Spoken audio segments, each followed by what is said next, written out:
Bismillah. Assalamualaikum warahmatullahi wabarakatuh. Alhamdulillahirabbil alamin wa bihi nasta'in ala umuri dunya waddin wassalatu wassalamu ala asyrafil anbiya'i wal mursalin wa ala alihi wa sahbihi ajma'in amma ba'd. Rabbi syrah li sadri wa yassir li amri wa hlul 'uqdatam min lisani yafqahu qawli.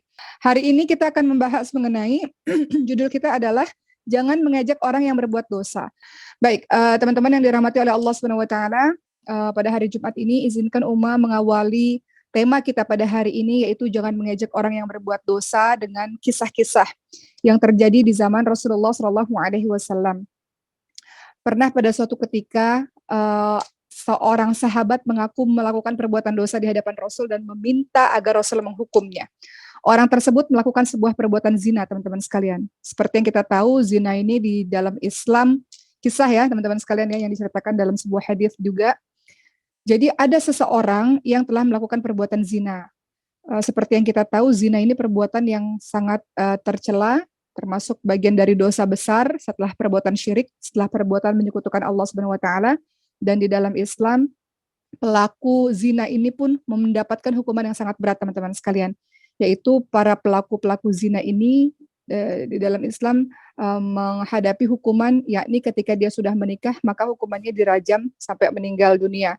Tapi ketika dia belum menikah dan kemudian dia berzina, maka hukuman Islam itu apalagi diterapkan di zamannya Rasul itu sangat luar biasa, yakni orang yang belum menikah dan berzina mereka akan mendapatkan hukuman, yaitu apa? Mendapatkan 100 kali cambuk, teman-teman sekalian. Maka berkaitan dengan hukuman yang sangat luar biasa ini, ada kisah yang sangat luar biasa yang diceritakan oleh orang-orang yang hidup di zaman Nabi. Satu kisah seorang laki-laki dan satu kisah seorang perempuan. Seorang laki-laki ini namanya Ma'is bin Malik, teman-teman sekalian. Beliau datang ke hadapan Rasulullah Shallallahu Alaihi Wasallam dan kemudian mengatakan, ya Rasulullah, sucikanlah aku. Maka Rasul terkejut, teman-teman semua, dan Rasul menjawab, apa-apaan kamu ini? Apa yang terjadi kepadamu? Kalau kamu memang berbuat dosa, pulang dan minta ampunlah kepada Allah Subhanahu Wa Taala, kata Rasul. Namun orang ini tidak puas, teman-teman sekalian. Beliau kembali lagi datang kepada Rasul dan mengatakan, ya Rasul, sucikanlah aku. Dan terus mengucapkan itu berulang-ulang. Sampai Rasulullah berkata dan bertanya kepada Ma'is ini, sucikan dari dosa apa, wahai Ma'is? Kemudian Ma'is ini menjawab, sucikan aku dari dosa zina. Maka Rasulullah tentu saja bukan orang yang langsung menghukum begitu saja, tanpa disertai bukti-bukti, tanpa melihat sesuatu secara adil. Rasulullah betul-betul memeriksa, betulkah apa yang dikatakan oleh Ma'is ini. Maka teman-teman sekalian, Rasulullah bertanya lagi, betulkah engkau benar-benar melakukan perbuatan zina? Betul ya Rasul. Kemudian akhirnya apa yang dikatakan oleh Rasulullah Shallallahu Alaihi Wasallam pun pada saat itu bertanya, apakah Ma'is ini mengalami gangguan jiwa kepada para sahabat-sahabatnya? Apakah Ma'is ini mungkin mabuk sehingga mengatakan sesuatu yang tidak betul? Dan para sahabat mengatakan Ma'is dalam keadaan yang berakal dan dia tidak mabuk dan dia betul melakukan perbuatan zina seperti itu. Kemudian akhirnya dijalankanlah hukuman itu. Ketika pada akhirnya Ma'is kemudian setelah hukuman tersebut akhirnya meninggal dunia, orang-orang terpecah, teman-teman sekalian. Ada orang-orang yang memuji tindakan Ma'is karena Ma'is ini mengaku di hadapan Rasul dan ingin mensucikan dirinya dengan cara mendapatkan hukuman. Di satu sisi masih ada orang-orang yang mencela. Bagaimana mungkin Ma'is melakukan perbuatan dosa, perbuatan tercela. Nah, bagaimana sikap Rasulullah Shallallahu Alaihi Wasallam kepada orang yang pernah melakukan perbuatan dosa ini? Rasulullah mengingatkan para sahabat yang masih mencela Ma'is, padahal Ma'is sudah bertaubat kepada Allah dari perbuatan dosanya. Apa kata Rasul? Sungguh Ma'is telah bertaubat dengan taubatan yang sempurna. Dan seandainya taubatan itu dibagi untuk satu kaum, pasti taubat itu akan mencukupi seluruh kaum tersebut. Ini kisah yang pertama, bahwa Rasulullah mengajarkan pada kita, jangan lisan kita ini mudah dalam mencela orang-orang yang berbuat dosa, karena mungkin saja di akhir hidupnya dia telah bertaubat kepada Allah Subhanahu wa taala. Karena mungkin saja kita tidak tahu dia melakukan perbuatan dosa, tapi di malam harinya mungkin dia menangis, mengadu kepada Allah, meminta ampun dan ingin jadi orang baik. Jadi ini satu kisah di mana kita sebagai umat Islam diajarkan untuk berhati-hati dalam mengeluarkan setiap kata, apalagi jangan terjebak mengeluarkan kalimat-kalimat negatif pada orang-orang yang berbuat dosa, karena kita tidak pernah tahu apa alasan dia berbuat dosa. Kita tidak pernah tahu bagaimana keadaan dia ketika dia melakukan perbuatan dosa tersebut. Apakah dia memang dalam keadaan yang tidak paham, tidak tahu, atau tidak sadar, kita nggak tahu. Dan kita juga tidak tahu apa yang amalan-amalan yang dia lakukan ketika mungkin saja dia menyesal ketika melakukan perbuatan dosa. Pelajaran yang pertama. Kisah kedua hampir serupa, teman-teman sekalian, mengenai seorang wanita yang juga sama. Lagi-lagi kita tahu, teman-teman sekalian, bahwa apalagi di zamannya Rasul ya, ketika ada orang yang berbuat zina dan kemudian ia ingin bertaubat dengan zinanya itu, maka ia menjalani hukuman rajam. Maka ada seorang wanita, teman-teman sekalian, yang datang kepada Rasulullah Shallallahu Alaihi Wasallam dari Bani Juhainah namanya. Nama kaumnya itu Bani Juhainah. Wanita ini datang kepada Rasul dalam keadaan hamil, dalam keadaan mengandung, sahabat-sahabat sekalian. Kemudian pada saat itu wanita ini mengatakan sama, ya Rasul, hukumlah aku ya Allah, sucikanlah aku dari perbuatan zinaku ini. Kemudian Rasulullah Shallallahu Alaihi Wasallam meminta orang tersebut pulang. Nanti datang lagi saja setelah kamu sudah selesai melahirkan dalam keadaan tenang. Rasulullah berikan waktu untuk perempuan ini bisa melahirkan dengan tenang. Maka ketika perempuan ini sudah melahirkan, dibawa lagi bayinya di hadapan Rasul. Rasul, hukumlah aku atas perbuatan dosa yang pernah aku lakukan dulu. Rasul katakan susui dulu bayi ini. Bayi ini masih membutuhkan ibunya. Sampai akhirnya bayi itu sudah selesai 2 tahun menyusu dan sudah bisa memakan makanan lain. Wanita itu datang lagi. Ya Rasul, aku ingin bertaubat dan hukumlah aku atas perbuatan zina yang pernah aku lakukan. Maka akhirnya perempuan ini dihukum dan akhirnya meninggal dunia. Darah perempuan ini ketika dihukum itu terciprat, teman-teman sekalian, di beberapa sahabat, dan beberapa sahabat mencela perbuatan zina dari yang wanita ini lakukan. Kemudian juga dalam satu kisah juga Sayyidina Umar mengatakan, Nabi, setelah orang ini meninggal dan kemudian engkau mensolatkan dia, wahai Nabi, padahal dia adalah orang yang berbuat zina. Maka Rasulullah Shallallahu Alaihi Wasallam pun menjawab, wanita ini telah bertaubat. Betul dia pernah melakukan perbuatan buruk. Betul dia pernah melakukan perbuatan yang tidak baik di zaman dulunya. Namun dia sudah bertaubat. Yang seandainya taubat ini dibagikan kepada 70 orang penduduk Madinah, maka itu bisa mencukupi mereka. Apakah engkau dapati taubat yang lebih baik dari seorang yang mengorbankan jiwanya karena Allah Subhanahu wa taala? Kisah ini diceritakan dalam hadis riwayat Muslim, teman-teman sekalian. Jadi, ini menjadi pembelajaran lagi bagi kita bahwa jangan kita mudah merendahkan orang lain, menjelek-jelekan orang lain, menghinakan orang lain ketika dia melakukan perbuatan dosa. Kenapa? Karena ada unsur kesombongan, khawatir ada unsur kesombongan dalam diri kita. Bukankah kita juga orang yang pernah melakukan dosa, teman-teman sekalian? Bukankah kita juga adalah orang yang pernah melakukan perbuatan maksiat? Kenapa kita menjadi orang yang mudah dalam mencela orang lain? Kisah lain juga masyhur yang seringkali Uma ceritakan dalam setiap ceramah-ceramah Uma. Bagaimana seorang yang alim, orang yang ahli ibadah berpapasan dengan orang yang ahli maksiat. Orang yang alim ini tidak sudi memandang wajah ahli maksiat, sementara ahli maksiat, si pendosa ini merasa malu dan menundukkan wajahnya. Kemudian Allah Subhanahu wa taala merahmati sang ahli maksiat yang malu akan dosanya dan tidak suka, membenci yang dikatakan ahli ibadah tapi sombong karena ibadah yang dilakukannya. Maka apa yang kita bisa ambil pelajaran, sahabat-sahabat sekalian? Terkadang ada saudara kita yang melakukan perbuatan dosa, ada saudara kita yang melakukan perbuatan maksiat. Kemudian begitu ringannya lisan ini kita bincangkan dan kita ghibah. Perbuatan ghibah, teman-teman lihat dalam surah Al-Hujurat ayat 12. Al-Hujurat ayat 12. A'udzubillahi minasyaitonirrajim. Ya ayyuhalladzina amanu jtanibu katsiran minadh-dhanni inna ba'dadh-dhanni itsmun wa la tajassasu wa la yaghtab ba'dukum ba'dhan ayuhibbu ahadukum ayyakula lahma akhihi maytan fakarihtum. Di situ dalam ayat Al-Hujurat ayat 12 untuk orang-orang beriman enggak boleh suudzon, enggak boleh kita ghibah. Pertama enggak boleh cari-cari kesalahan, kemudian enggak boleh suudzon. Kedua enggak boleh cari-cari kesalahan. Yang ketiga enggak boleh ghibah. Teman-teman lihat di Al-Hujurat ayat 12. Ditujukan kepada orang-orang yang beriman. Begitu pula teman-teman sekalian, kalau kita lihat ada saudara kita, teman-teman kita, orang-orang di luar sana kita nggak kenal di sosial media, melakukan perbuatan dosa, jangan lisan ini mudah dalam berghibah. Sebagian dari kita mudah, kok dia bisa melakukan begitu? Kalau aku sih tidak mungkin melakukannya, kok dia bisa ya? Kalau aku sih, apa bahasanya? Kalau aku sih nggak mungkin. Nggak boleh teman-teman sekalian. Karena kita tidak pernah tahu, mungkin setelah dia selesai melakukan perbuatan dosa, dia banyak menangis di hadapan Allah Subhanahu wa taala. Dia merasa malu akan perbuatan dosanya. Seperti yang dilakukan oleh ahli maksiat yang berhadapan dengan ahli ibadah itu, dia malu, dia tidak berani menunjukkan wajahnya kepada ahli ibadah karena dia tahu dia orang yang banyak dosa, dan itu dirahmati oleh Allah Subhanahu wa taala. Jadi kalau kita menemukan ada saudara-saudara kita melakukan perbuatan dosa, sebagaimana kita pun masih terus melakukan perbuatan dosa atau pernah melakukan perbuatan dosa, jangan terlalu banyak komentar teman-teman sekalian. Jangan kita, apalagi kita menggibahnya, kita menggunjingnya, kita membicarakannya, atau kita mentertawakannya. Lisan ini betul-betul dijaga untuk hati-hati mengucapkan atau berkomentar tanpa difikirkan terlebih dahulu apa dampaknya. Kenapa? Karena ketika kita mengatakan, kok dia bisa ya melakukan perbuatan begitu? Atau kadang-kadang orang Indonesia ini mengatakan amit-amit ya melakukan perbuatan begitu, saya sih nggak mungkin, saya sih nggak berani melakukan begitu, nggak boleh. Kenapa? Karena ada rasa kagum, terselip rasa kagum pada dirinya sendiri, terselip rasa sombong pada dirinya, dan menganggap dirinya nggak mungkin melakukan perbuatan itu, terselip ada rasa bahwa dirinya suci, terselip ada rasa, kok dia bisa ya melakukan begitu, lihatlah aku sulit terjerumus dalam perbuatan dosa. Itu sombong, sahabat-sahabat sekalian. Apa perkataan Ibnul Qayyim rahimahullah mengenai orang yang suka menjelek-jelekkan saudaranya yang telah melakukan perbuatan dosa? Kata Ibnu Qayyim rahimahullah, setiap maksiat yang dijelek-jelekkan pada saudaramu, yang engkau ucapkan kalimat-kalimat buruk, maka itu akan kembali kepadamu. Maksudnya apa? Engkau bisa dipastikan akan melakukan dosa tersebut satu hari nanti.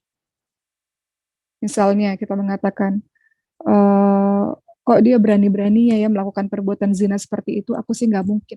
Aku tinggal di tempat yang baik, aku belajar Quran, aku nggak mungkin. Jangan pernah mengucapkan hal seperti itu, karena maksiat yang kau jelek-jelekkan atas saudaramu itu, maka itu akan kembali kepadamu, engkau bisa dipastikan akan melakukan perbuatan dosa itu satu hari nanti. Kemudian beliau mengatakan lagi, Ibnu Qayyim rahimahullah mengatakan lagi, engkau mencela saudaramu yang melakukan perbuatan dosa, ini lebih besar dosanya daripada dosa yang dilakukan saudaramu itu. Karena kenapa? Karena engkau merasa dirimu suci. Engkau merasa dirimu lebih baik daripada saudaramu. Juga ada seorang ulama namanya Ibrahim An-Nakhai, kalau tidak salah dalam menyebutkan namanya. Sang ulama ini mengatakan, aku melihat sesuatu yang aku tidak suka, tidak ada yang menahanku untuk berkomentar dan membicarakannya kecuali karena aku khawatir aku yang akan ditimpakan masalah itu di kemudian hari.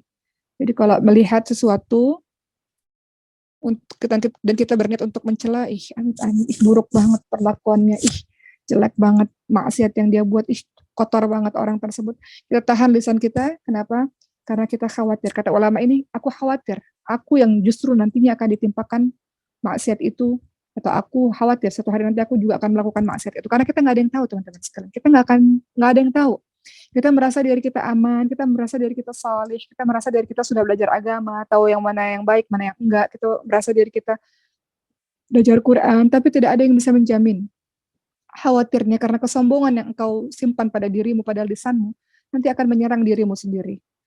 Kalau kita lihat ada orang yang mencuri misalnya, atau melakukan sebuah tindakan, kemudian kita jelek-jelekkan betul-betul, kita ghibah betul-betul. Beda ya kalau kita membicarakannya untuk ibroh, untuk mengambil hikmah supaya kita tidak terjerumus, beda. Tapi kalau kita menjelek-jelekannya, kita bumbui lagi, kita tambahi lagi, nah itu berbeda. Itu maksudnya. Yang tidak boleh di sini tuh kita betul-betul jelekkan dia orang yang paling terhina, seakan-akan dia nggak pernah ada perbuatan baik sedikit pun. Kita ajak semua orang membenci dia, apapun yang dia lakukan, dia mau bertobat, dia udah berbuat baik, kita nggak lihat lagi kebaikannya, itu yang nggak boleh, teman-teman sekalian. Tapi kalau ada orang berbuat dosa dan tanpa menyebutkan namanya, kita ambil hikmah supaya orang tidak ikut, nah itu beda soal. Yang kita bicarakan orang yang ghibah, orang yang membumbu-bumbui, orang yang mengajak orang lain untuk membenci selamanya orang tersebut. Dan tidak dilihat lagi kebaikannya, itu yang nggak boleh. Apa kata Hasan Al-Basri, teman-teman semua? Kata Hasan Al-Basri, teman-teman semua, barang siapa yang mencela saudaranya karena dosa-dosanya, sedangkan saudaranya itu sudah bertaubat kepada Allah, maka si pencela tidak akan meninggal dunia kecuali dia akan mengalami dosa saudaranya tersebut. Hasan Al-Basri mengingatkan, barang siapa yang mencela saudaranya karena dosa-dosanya, sedangkan saudaranya itu sudah bertaubat kepada Allah Subhanahu wa taala, maka si pencela tidak akan meninggal dunia kecuali dia akan mengalami dosa-dosa saudaranya tersebut. Jadi jagalah lisan, karena lisan sangat berbahaya kalau kita tidak kontrol. Apa kata Rasulullah SAW, teman-teman sekalian? Sesungguhnya ada seseorang yang berbicara satu kalimat dia tidak menganggap itu berbahaya. Padahal dia tidak tahu dengan sebab satu kalimat itu dia terjungkal ke dalam 70 tahun di dalam neraka. Ada orang yang ketika bicara nggak mikir dulu apa dampaknya, menyakiti hati orang nggak, membuat fitnah nggak, membuat orang-orang benci nggak. Dia nggak pikir dulu apa dampaknya. Padahal kata Rasul ada orang yang ketika bicara dia tidak pikir dulu. Ini bahaya tidak? Padahal dengan kalimat itu, dengan satu kalimat itu membuatnya masuk ke dalam neraka, 70 tahun di dalam neraka. Kata Rasulullah Shallallahu Alaihi Wasallam. Jadi Rasulullah Shallallahu Alaihi Wasallam mengajarkan kepada kita semua, teman-teman sekalian, kata Rasul apa? Barang siapa yang menjamin untukku apa yang di antara dua rahangnya dan apa yang di antara dua kakinya, niscaya aku menjamin surga baginya. Atau kata lainnya, barang siapa yang bisa menjaga lubang lisan dan lubang kemaluannya, maka aku akan menjamin surga baginya. Kenapa lubang lisan? Kalau lubang kemaluan jelas. Kenapa lubang lisan? Karena lisan ini dosanya banyak, teman-teman sekalian. Ada dosa fitnah, membicarakan sesuatu yang tidak sesuai kenyataan. Ada ghibah, membicarakan sesuatu di belakang, walaupun itu benar, tapi kita bicara yang jelek di belakang. Itu ghibah. Ada namimah, adu domba, ada perkataan kasar, perkataan buruk, perkataan yang menyakiti, itu semuanya ada di sini nih. Dusta, itu semuanya lisan. Jadi kata Rasul, barang siapa yang bisa menjaga dua lubang, lubang lisan dan lubang kemaluan, maka niscaya aku akan menjaminnya surga. Jadi hati-hati nih umat Islam dan kita termasuk umat, hati-hati betul dalam mengeluarkan kalimat. Misalnya sekarang, di zaman sekarang ini kan sosial media lagi rame, pembahasan ini, pembahasan itu, pembahasan ini, pembahasan itu. Jangan mencela teman-teman sekalian. Kadang-kadang kita mencela tidak dengan mulut, tapi dengan lisan. Kita tulis, ih amit-amit, ih buruk banget. Kita nggak tahu kebenaran sebuah kisah itu seperti apa, kemudian kita ikut-ikutan, kita tidak pernah tahu, mungkin saja karena satu kalimat yang kita keluarkan membawa kita menuju ke dalam nerakanya Allah Subhanahu wa taala. Kita nggak pernah tahu. Mungkin orang yang melakukan perbuatan dosa itu saat ini sedang menangisi dosa-dosanya, saat ini sedang berdua-duaan dengan Tuhannya, merenungi, bermuhasabah, sementara kita terus mencela, mencaci maki. Hati-hati, Rasul ingatkan, ada orang yang ketika bicara nggak pikir dulu, sehingga menyebabkan dengan satu kalimat yang dia keluarkan dia masuk ke dalam neraka Allah Subhanahu wa taala. Dalam hadis riwayat Tirmidzi, teman-teman sekalian, dari Mu'adz bin Jabal, ia berkata bahwa Rasulullah Shallallahu Alaihi Wasallam bersabda, siapa, kembali lagi ya pada tema kita, kata Rasul, siapa yang menjelek-jelekkan saudaranya karena satu dosa, maka dia tidak akan mati kecuali mengamalkan dosa tersebut. Kita lihat nih, Rasul bicara seperti itu. Ulama-ulama kita lainnya juga mengikuti Rasul dengan redaksi yang sedikit berbeda juga begitu. Intinya siapa yang menjelek-jelekan saudaranya karena satu dosa, dia pun nantinya akan mati dengan mengamalkan dosa itu. Ih kok dia durhaka banget ya sama orang tua, amit-amit deh punya orang kayak gitu, punya teman kayak gitu. Pasti kehidupannya begini begitu, Allah pasti gak akan ngampunin orang seperti itu. Mungkin satu hari nanti sebelum kita meninggal kita juga menjadi orang seperti itu, teman-teman sekalian. Jadi hati-hati. Begitulah teman-teman yang dirahmati oleh Allah Subhanahu wa taala, hati-hati jangan sampai kita menjadi orang yang sombong, merasa diri lebih baik, merasa diri lebih suci, merasa diri nggak pernah melakukan dosa. Kata Rasulullah Shallallahu Alaihi Wasallam, Rasulullah menjelaskan definisi sombong itu apa, teman-teman sekalian. Jadi dari Abdullah bin Mas'ud, Nabi bersabda, tidak akan ada seorang pun yang bisa masuk surga ketika di hatinya ada sedikit kesombongan. Kemudian ada seorang sahabat berkata, kalau misalnya ada orang yang senang dengan pakaian yang bagus, dengan sandalnya yang bagus, apakah itu sombong, Rasul? Ya Rasul. Rasul kemudian mengatakan, Innallaha jamilun yuhibbu jamal. Allah itu indah dan menyukai keindahan. Kalau kamu pakai baju bagus, sandal bagus, silakan, gak ada masalah. Sombong itu adalah ketika engkau menolak kebenaran dan merendahkan orang lain. Hadis riwayat Muslim. Itu sombong. Kalau ada orang yang bisa menjelek-jelekan, merendahkan orang lain, mengomentari kejelekan-kejelekan orang lain seakan-akan dia tidak pernah punya dosa, itu sombong. Kenapa? Karena dia meremehkan orang lain. Kita bisa mengata-ngatai orang lain kan artinya kita sedang merendahkan orang itu. Kalau kita hormat, dan kita menganggap dia lebih rendah dibanding kita. Karena kalau kita menganggap dia lebih tinggi dibanding kita nggak akan berani menjelek-jelekan. Kita nggak akan berani menjelek-jelekan, membicarakan bos kita, nggak akan berani, teman-teman sekalian. Tapi ketika kita merasa dia lebih rendah daripada kita, dia lebih buruk daripada kita, dan kita lebih tinggi, maka kita akan bisa merendahkan orang tersebut. Makanya itu disebut sebagai orang sombong. Makanya Rasul katakan, Orang sombong adalah orang yang menolak kebenaran dan merendahkan orang lain. Dia merasa dirinya sudah baik, dia merasa dirinya sudah soleh, dan orang itu belum soleh, begitu. Dia merasa dirinya suci, dia merasa dirinya tidak mungkin melakukan perbuatan dosa, sementara orang di hadapannya banyak melakukan perbuatan dosa, lantas dia mencela. Sombong. Ada kisah lagi yang mau ceritakan pada teman-teman semua, kisah ini juga sangat penting, diriwayatkan oleh Imam Ahmad dari Abu Hurairah radhiyallahu anhu. Rasulullah Shallallahu Alaihi Wasallam bercerita, dahulu ada dua orang Bani Israel saling bersaudara. Yang satunya sering melakukan perbuatan dosa, yang satunya ahli ibadah. Maka ahli ibadah ini mengatakan, hentikan perbuatan dosamu, hentikan. Itu baik ya, menasehati teman-teman sekalian. Tapi ada kalimat yang akhirnya ahli ibadah ini keluarkan. Demi Allah, Allah tidak akan pernah mengampunimu, katanya. Dan Allah tidak akan pernah memasukkanmu ke dalam syurga. Tidak akan mungkin Allah memasukkanmu ke dalam syurga. Kamu tidak akan pernah bisa masuk ke syurga dan kamu tidak akan pernah diampuni oleh Allah, kata orang ini. Dan suatu ketika akhirnya kedua orang ini meninggal dunia, Allah mengambil ruh keduanya sehingga mereka berkumpul di sisi Allah Subhanahu wa taala. Kemudian Allah bertanya kepada ahli ibadah, apakah engkau mengetahui tentang aku? Atau apakah engkau berkuasa atas apa-apa yang ada padaku?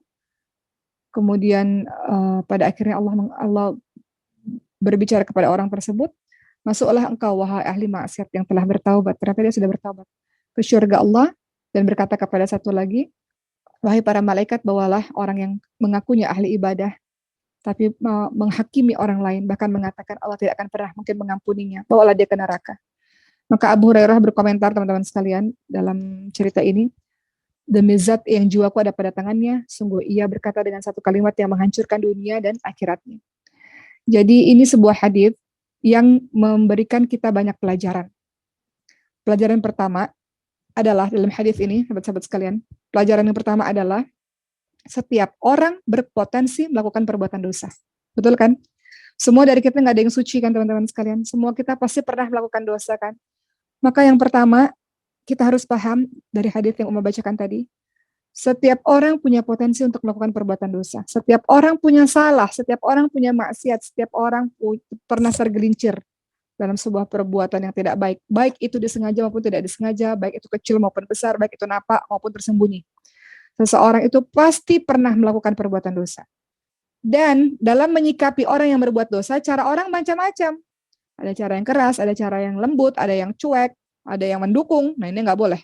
Wa ta'awanu 'alal birri wat taqwa wa la ta'awanu 'alal ismi wal 'udwan. Tolong menolong dalam kebaikan dan takwa, jangan tolong menolong dalam dosa dan permusuhan.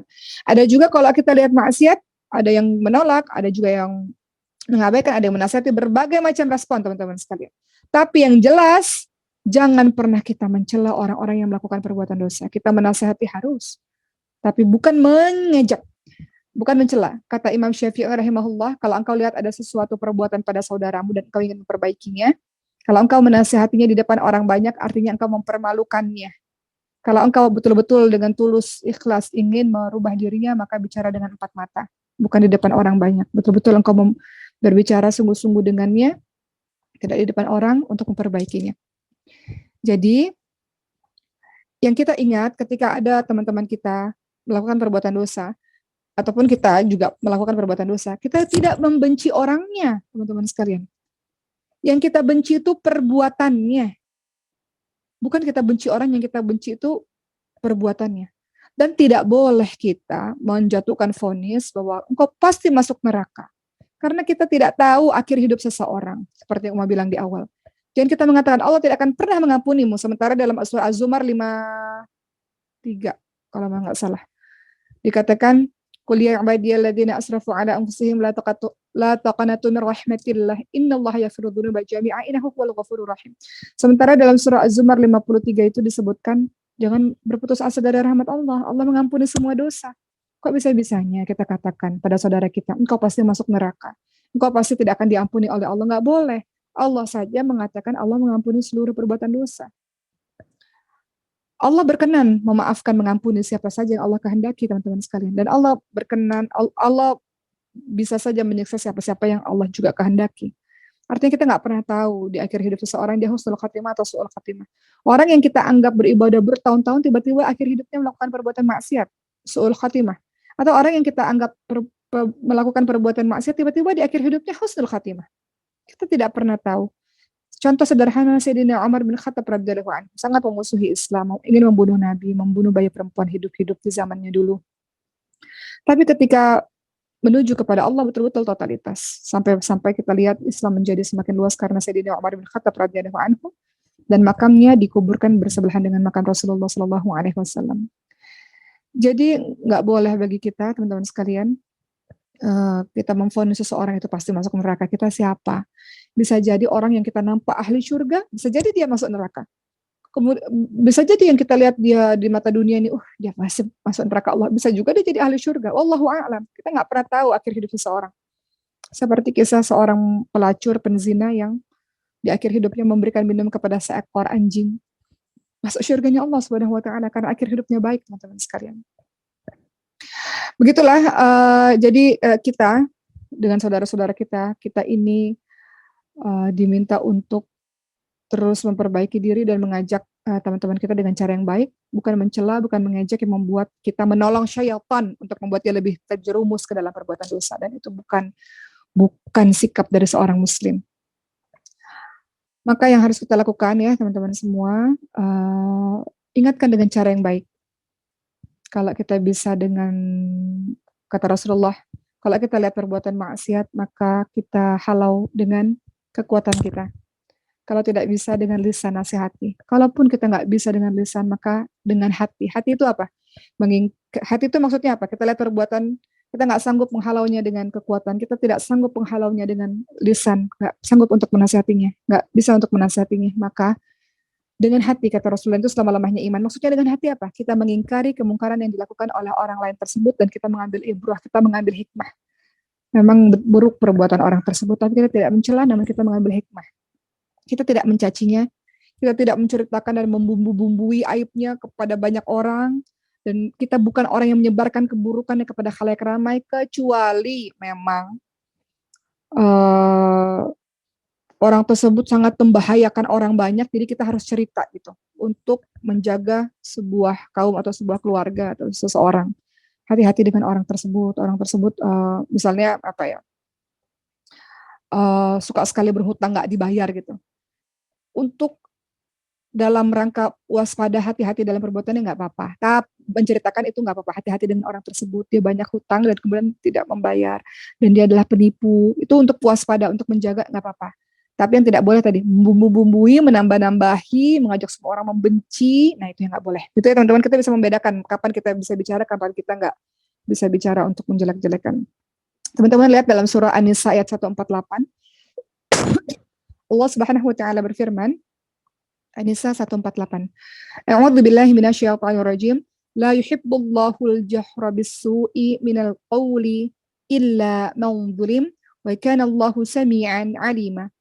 Allah berfirman yang artinya, Allah tidak menyukai perkataan yang buruk yang diucapkan secara terang-terangan, kecuali oleh orang yang dizalimi. Allah Maha mendengar lagi Allah Maha mengetahui.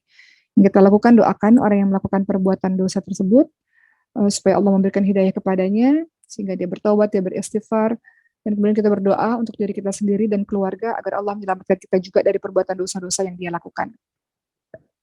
Apa kata Ibnu Mas'ud radhiyallahu anhu, teman-teman sekalian? Jika kalian melihat saudaramu berbuat dosa, kata Ibnu Mas'ud, janganlah menjadi penolong syaitan terhadapnya dengan mengatakan, ya Allah, hinakan dia ya Allah, laknat dia ya Allah. Bukan begitu.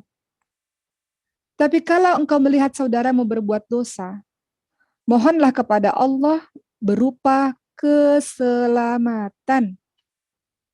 Sungguh, kata Ibnu Mas'ud, kami para sahabat Nabi Muhammad tidak pernah mengatakan sesuatu tentang seseorang sehingga kami mengetahui atas perkara apa dia sampai dihukum seperti itu atau sampai meninggal gitu ya. Jika ia tutup usianya dengan kebaikan, maka kami mengetahui bahwa ia telah meraih kebaikan. Dan jika ditutup usianya dengan keburukan, maka kami mengkhawatirkan amalnya atasnya. Maknanya di sini, Ibnu Mas'ud mengatakan, kalau ada saudara berbuat dosa, jangan jadi penolong setan dengan ikut-ikutan, semoga Allah melaknat, semoga Allah hinakan, tapi kita betul-betul mohon kepada Allah berkeselamatan. Keselamatan untuknya agar dia tidak mengulangi lagi, dan keselamatan untuk kita agar kita tidak mengikuti perbuatan tersebut. Begitu teman-teman sekalian. Kisah lain, ada seseorang yang uh, melakukan perbuatan dosa lewat di depan orang lain, kemudian orang-orang lain itu memakinya. Maka sahabat Nabi namanya Abu Darda. Abu Darda ini melihat peristiwa tersebut. Ada orang melakukan perbuatan dosa, orang lain memaki-makinya, menjelek-jelekannya, merendahkannya. Kata Abu Darda radhiyallahu anhu, sahabat Nabi ini, apa pendapat kalian? Sekiranya kalian mendapati orang tersebut masuk ke dalam sumur, bukankah kalian akan mengeluarkannya? Maka kata orang-orang yang tadi menghina mencaci maki, betul, kami akan mengeluarkan orang tersebut dalam sumur. Kata Abu Darda, kalau begitu jangan kalian memaki saudara-saudara kalian. Pujilah Allah Subhanahu wa taala yang telah menyelamatkan kalian karena kalian tidak melakukan perbuatan begitu. Kemudian para orang-orang ini berkata, kamu menyuruh kami untuk tidak memakinya, apakah kamu tidak membencinya? Sang ahli maksiat ini, kata para orang-orang tersebut. Abu Darda mengatakan, aku membenci perbuatannya. Dan ketika dia meninggalkan perbuatan buruk tersebut, ketika dia sudah tidak lagi melakukan perbuatan maksiat tersebut, dia saudaraku. Aku mencintainya. Kadang-kadang kita nggak adil, teman-teman sekalian. Ada orang melakukan perbuatan dosa, kita benci orangnya. Bahkan ketika dia sudah bertobat, dia sudah berbuat baik, dia sudah melakukan banyak kebaikan, kita tetap benci orangnya. Itu benci orangnya, bukan benci perbuatannya. Kalau benci perbuatannya, ketika dia sudah meninggalkan perkara buruk, kemudian dia melakukan perbuatan baik, kita akan berteman dengannya, bahkan kita akan mencintainya, dia saudara kita, orang yang menjadi lebih baik.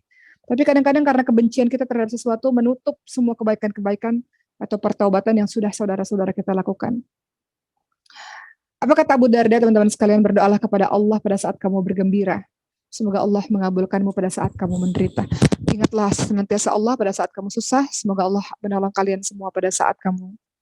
Ingatlah Allah pada saat kamu gembira. Semoga Allah akan menolongmu pada saat kamu susah. Begitu kata Abu Darda. Kemudian teman-teman sekalian, kita juga bisa mengambil pembelajaran bahwa Allah Subhanahu wa taala Maha Pengampun. Allah lah yang paling berhak untuk mengampuni siapa-siapa yang Allah kehendaki. Allah yang paling berhak memberikan siksa neraka kepada orang-orang yang Allah kehendaki. Manusia tidak punya hak untuk menjatuhkan vonis kepada para pendosa. Dia pasti masuk neraka. Allah pasti tidak bisa mengampunimu. Allah tidak akan pernah mengampuni. Nggak boleh kita mengatakan hal demikian. Jundub bin Abdullah berkata, Rasulullah SAW bercerita, ada seseorang yang berkata, demi Allah, Allah tidak akan pernah mengampuni orang tersebut. Kemudian Allah berfirman, siapakah yang bersumpah atas namaku bahwa aku tidak akan mengampuni sang fulan itu? Sesungguhnya aku telah mengampuni dosanya dan aku telah menghapus amalmu. Karena berani mengucapkan hal seperti itu. Karena engkau mengatakan hal begitu. Hadis riwayat Muslim. Allah telah mengampuni dosa orang itu, sementara Allah menghapus amal-amal kita. Yang lisannya mengatakan, Allah nggak akan mungkin mengampuni orang sepertimu. Begitu teman-teman sekalian. Maka di antara tindakan yang sangat melampaui batas adalah ketika kita melihat saudara kita melakukan perbuatan dosa, kemudian kita caci, kita cela, dan bahkan kita vonis dia sebagai ahli neraka. Itu tindakan yang sangat melampaui batas. Kita ini teman-teman sekalian, kita tidak diutus untuk menjatuhkan vonis kepada para pelaku dosa, tidak.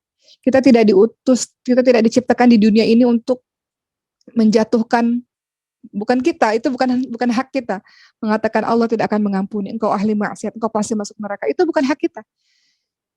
Kita melihat bagaimana cara Rasulullah Shallallahu Alaihi Wasallam dalam memberikan nasihat, dalam berdakwah, teman-teman sekalian. Tugas kita, umatnya Rasul ini amar ma'ruf nahi mungkar. Kita menyuruh orang untuk melakukan perbuatan baik, mencegah orang melakukan perbuatan buruk. Bukan untuk memvonis seseorang, bukan. Kita berkewajiban, Muslim ini kita berkewajiban menyebarkan kebaikan, mendekatkan orang lain kepada agama Allah Subhanahu wa taala, itu yang harus kita lakukan. Oleh karena itu, pada kesempatan kali ini Uma ingin mengajak khususnya seluruh teman-teman sekalian dan teman-teman pada umumnya, sekarang ini zaman sekarang banyak juga sosial media. Kita lihat banyak orang terpecah belah, banyak orang saling mencela satu sama lain. Banyak orang dengan mudah memaki-maki orang lain, padahal kita nggak tahu kebenarannya seperti apa, kita nggak tahu apa yang terjadi kepada orang tersebut. Maka dalam kesempatan kali ini, Uma menasihati diri Uma juga, janganlah kita menyibukkan diri dengan hal-hal seperti itu. Belum tentu juga diri kita ini lebih baik daripada orang tersebut, teman-teman sekalian. Kebetulan saja Allah menutupi aib kita, Allah menutupi kekurangan kita. Dan Allah sedang membuka aib orang itu. Jadi jangan ikut-ikutan dengan perkara-perkara yang kita tidak tahu kebenarannya. Sibukkan diri kita dengan Quran, sibukkan dengan diri kita dengan perkara-perkara yang baik. Kita nggak punya waktu untuk mengurusi membumbu-bumbui riba, fitnah. Kita nggak tahu, kita sebar-sebarkan. Kita tidak mau seperti itu. Kita berdoa ketika ada seseorang yang melakukan perbuatan dosa, semoga Allah menyelamatkannya, semoga Allah memberikan petunjuk kepadanya, sekaligus kita berdoa agar Allah menjauhkan kita dari perbuatan dosa tersebut juga. Begitu teman-teman sekalian. Terakhir dari silakan teman-teman semua jaga hati untuk senantiasa istiqamah dalam kebaikan.